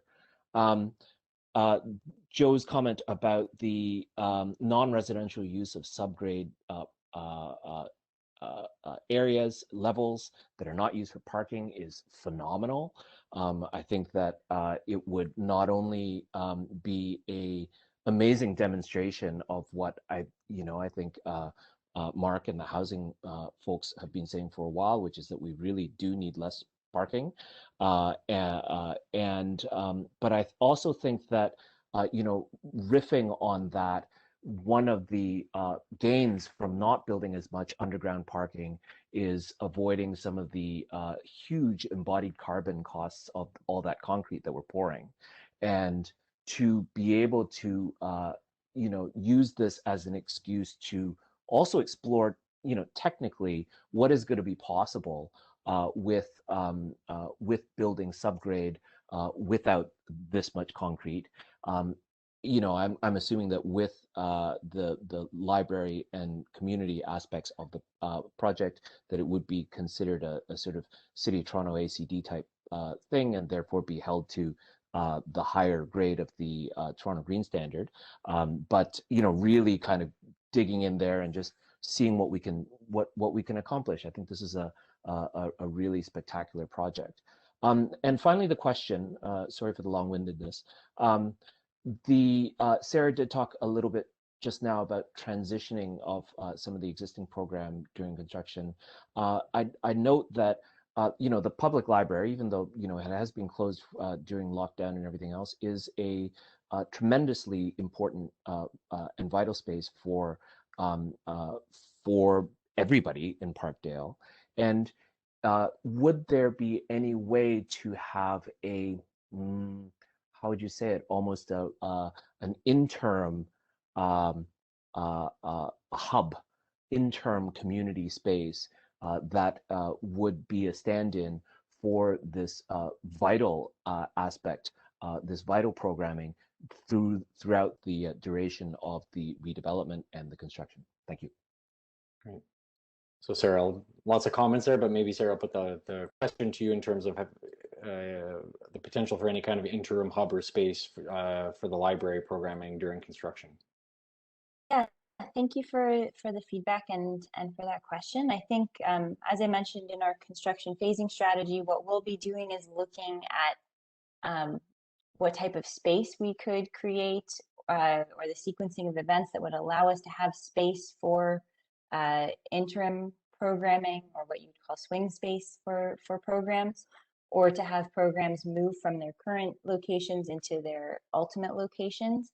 I might turn it over to libraries just quickly to speak to the feasibility from a programming perspective. I think that libraries has some experience doing sort of pop-up scaled down operations. Yeah, absolutely. Hi, absolutely. In lots of different ways. In some places, like in Albion, for example, we stayed in the existing building and the other building was built and then we just moved right over. But we also do pop-up locations as well. So I think we're just starting to talk about that now, but we wouldn't just move away from the community and wait until it gets built. We'd be doing some kind of services all through this time. And that's Gail from Toronto Public Library, everyone. Just yeah, sorry, I should have introduced myself. Sorry. No problem. Good. So thanks for all the comments, Michael, and the answer there, Gail and Sarah. So I'm just gonna, with about 10 minutes left, we might not get to everybody, but I'm gonna try to get to as many as we can. So I'll go to Jack and then Carly. Jack. Thank you very much.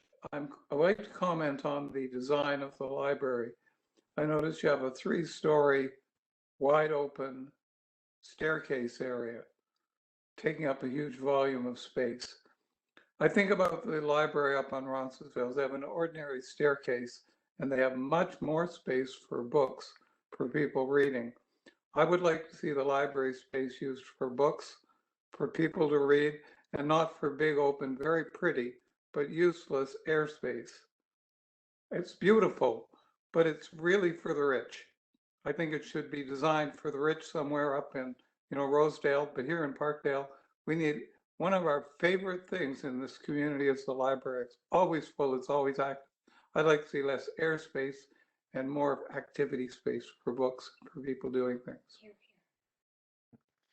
Good. Thanks, Jack, and it's very concise. So I think we'll take that as advice unless anyone is keen to jump in. I think Joe's nodding, so we'll go on to the next. But thank you for that the feedback there, Jack. Carly, I have you up next. Hello, I think is a quick question. I just been looking for some clarity, I think from Eric on the housing, the affordable housing, mentioning that there's only 10% of housing would be about 40% of the average market rate. Is that 10% for the site specifically for the hub, or is that the general project and programming of the 10,000 total units that the program is trying to create? It's the 10% is the guideline under the Housing Now program. So it's when council introduced the program a few years ago, that was how it was structured. But that's not to say that we couldn't get more on this site. And that's obviously always our interest at the city, is to use whatever resources we can put together to reduce the rents as much as possible for people. So we have a commitment for the 10%. The councillor mentioned that this is going to go out as a development RFP to the nonprofit sector. If we can pull in more resources to get more units at those really nice low rent levels that I think most of us want to see, then we would try for that. Thanks. Thanks, Carly. So I'll go to Akili next. Hello. I just have a question. I think it's going to be directed at Sarah. It's about your LACs. I don't remember if you covered this specifically in the presentation you provided, but what kind of, because you have an amazing list of organizations that you have here, but I remember you said some of them aren't yet necessarily members. So what kind of initiatives or how are you going to solidify the memberships with those potential members or organizations, sorry? Sure. So we look to reach out specifically to organizations that represented groups and constituencies in the local Parkdale community. That was sort of one of our main criteria, was operating locally. We reached out to residents associations, to business associations, community service providers in the area, including groups that currently provide programming on the site, and other groups as well. And so we, as we mentioned, we are still, if you're interested in participating specifically, then we are still happy to have you reach out and submit an application. I might actually turn it back over to Ian from Swerin to remind me of what our three Sarah, criteria. she was just asking how we were trying to get the people who were invited but didn't participate to participate in the next one. Okay. We did phone everybody. Yeah, so it's exactly so both what Sarah said and Councillor Perk. So we are the outreach plan would be to again send invitations. We did that both over email, and as the councillor said, I think we can do some follow-up phone calls to those folks who we don't hear from over email. Our typical practice is to provide, working with Create.to, at least 3 weeks notice before the meeting. So we don't want to schedule it 2 days before and then let you know about it. We try to give a fair amount of notice. So that's part of the approach as well. So Akili, does that answer the question for you? In a way, I just wasn't sure if you had like a persuasion method or something that you want to do that's like an extra step other than reaching out. I think we'll look to Councillor Perks for our persuasion. He's our I've been resident persuading persuader. people, believe me. But I think the most that we can do is spread the word and encourage participation, and encourage people through their networks to strongly encourage participation as well. If you're connected. But yeah, thanks for that feedback, and we will follow up with these groups. Sure. And Akili, sorry, go ahead. No, you go ahead. I was just going to ask one more question about if there's any other accessibility support systems within the architectural design, if there's any other, because I know you mentioned a lot about staircases and stuff like that, but I wasn't too sure if you mentioned anything about elevators or ramps or anything like that. Joe? Yes, elevators everywhere. And Yeah, everything would be fully accessible by elevator, any level in any of these projects.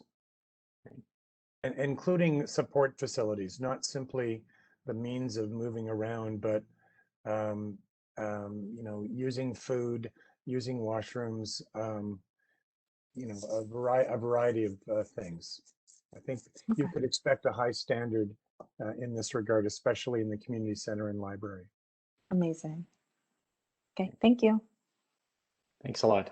So maybe time for 2 or 3 more. So I'll go to William.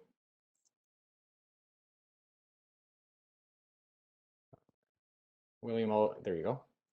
Hi. So I just wanted to speak in favor of more housing and just wanted to, I'm sure the city staff know, but in case you don't, 207 Cowan is for sale, and the front of that building would make great additional community space, and then the back is obviously housing.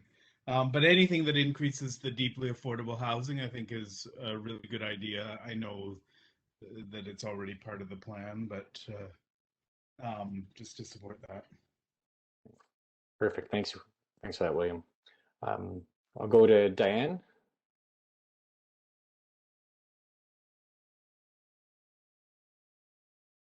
I'll unmute. Oh, there you go, Diane. We can hear you now. Great.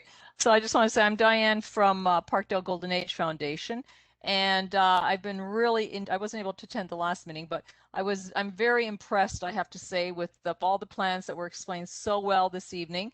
And I was going to ask about the accessibility issue, but the other lady asked, so I'm happy to hear that, because we serve seniors and older folks in wheelchairs and walkers. So I'm happy to hear that the building will be, the community center and the library will be very accessible. And I also want to add my voice urging as much low-income housing as possible. If there's any more units that can be squeezed into that site, please do that. As I hear that from our senior clients who assist. And also, I do love the way that building is curved, the housing, the architectural style. I really appreciate that. And I'm thinking that's a great place to animate, having eventually we can get back together after COVID, all kinds of community events and social service agencies participating in, and farmers market, for example. I don't know if that's possible on that corner where that globe is, and in the Milky Way. So a lot of animation, because I think a lot of people want to get out and get really active in their community again and reconnect with each other. So just kudos to all of you. I think you've done a fabulous job so far from what I've seen.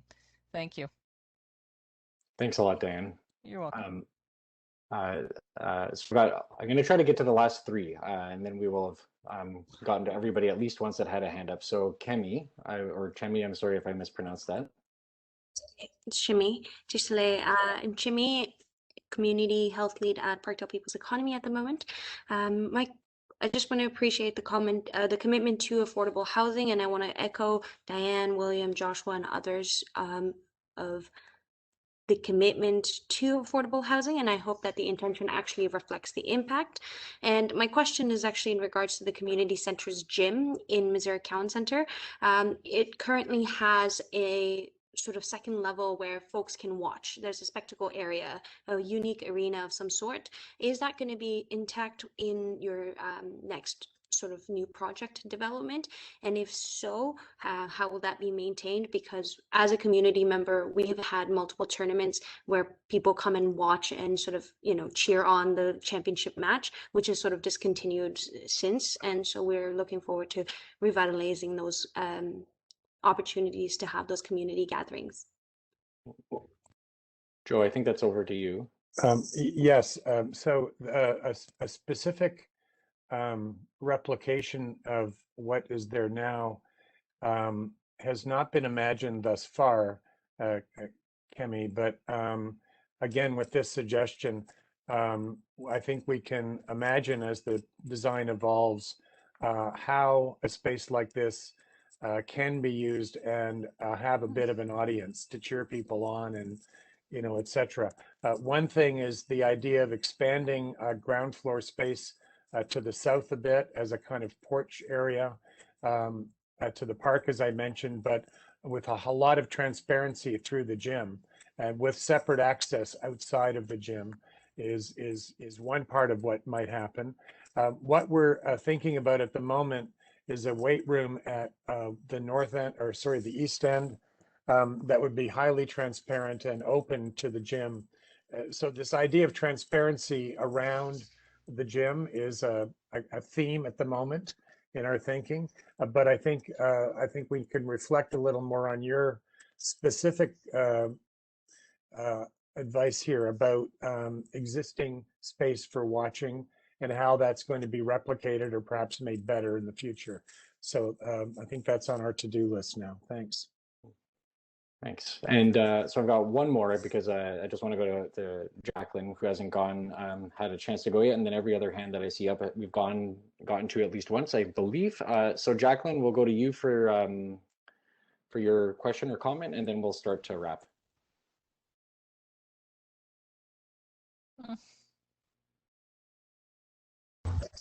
I've unmuted you, Jacqueline, just to shortcut that. Sorry. It's okay. We can hear you. Oh, you can? Okay, because I haven't have to put my 2 cents worth in, but that's okay. I'm very interested, obviously, in the gallery because I'm one of the members there. And I guess there's a question of 2 proposals to what's actually happening to the Gallery 13 space, correct? And I think that might be coming up in 2022, and you need to really sort of figure out what the final spaces are going to be. So are you asking what's going to happen to the Gallery 1313 space? You were breaking up there. Yeah. Yes, Okay. exactly. Okay. Sarah? So Jacqueline, we're planning to reaccommodate Gallery 1313 in the designs we shared today. We're showing the full Artscape program, which includes Gallery 1313, moving to the site that's currently the Parkdale Library. So moving into the base of the new residential building. Thank you. Right. Perfect. So thank you, everyone. Wait, Councillor, please. Jacqueline, if I can just add, one of the things we're trying to figure out how to do is to get like the gallery right now, the entrance to it is really hidden. We're trying to think of a way to make it more visible, more inviting in the new building. Thanks for that addition, and I'll start the wrap now. We're just about at time. So I'll begin just by saying thank you very much. Thanks for your time, and thanks for your questions, and thanks for your feedback. This was exactly the kind of conversation we were hoping to have. Heard some things that people like, some things that people find concerning, and some suggested tweaks. So that's exactly what we were hoping to hear tonight. So thank you for that. Our facilitation team, as I mentioned, we're going to prepare a draft summary of the discussion, both your feedback as well as the answers given. And we'll share that with everybody that signed in with an email address within a couple of weeks at the most. And if you have a minute to take a look to make sure that we accurately documented the discussion, we'd be really grateful for that. We'll distribute that draft to everybody, and then we'll give about a week or so to read it, and then we'll finalize it.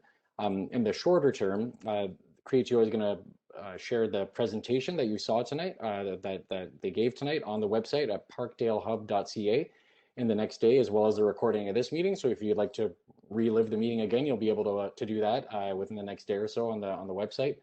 And you'll also see on the website different ways that you can request, that you can get information and share additional feedback. So there will be a form there that you can fill out.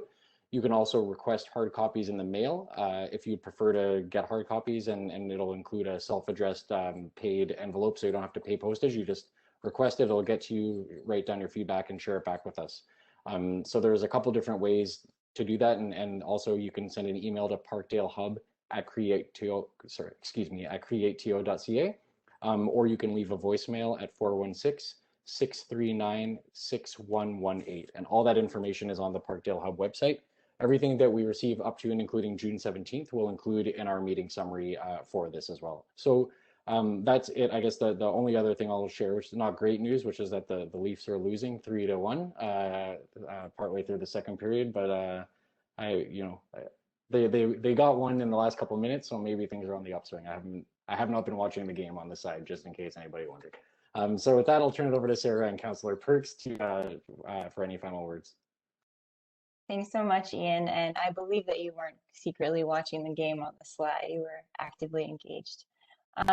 This has been really great, everyone. Thank you so much for your feedback and your thoughtful questions. You've given us a lot to think about and to incorporate in our work moving forward. We're going to be busy over the next few weeks and months, doing a lot more analysis, doing some refinements to the design. One of our next steps is to schedule our next meeting of our local advisory committee. So LAC members, you can expect to hear from us in the next few weeks on that. And anyone who was interested in perhaps joining the LAC or submitting an application, you can find more information about the project on our website, as Ian mentioned, and also send us an email at that email address, parkdalehub@createto.ca. That email address you can find on our website as well if you'd like to participate in those LAC conversations. So thanks again, Councillor. Thanks, Sarah, and thanks to everyone who was here from the community and also all the different city staff people. You probably couldn't tell, but we had just an army of subject matter experts here who are affiliated with this project, and it's just been wonderful working with all of them. You know, this all blows me away. I remember standing on the corner of Queen and Cowan with a few of the people who are here tonight, almost 5.5 years ago, just saying, wouldn't it be neat if? And then, you know, 3 years after that, we got something that looked like some colored Lego. And now we're starting to really do some fine tuning, and at each and every step that's been led by the community. And it's so exciting. And I just want to give my thanks to everyone who's giving their time, their talent, their thoughts, and their love of Parkdale to making this work. Perfect. Thanks so much, everybody. Have a good night, and we'll talk again soon. Thank you. Well done. Take care. Thank you.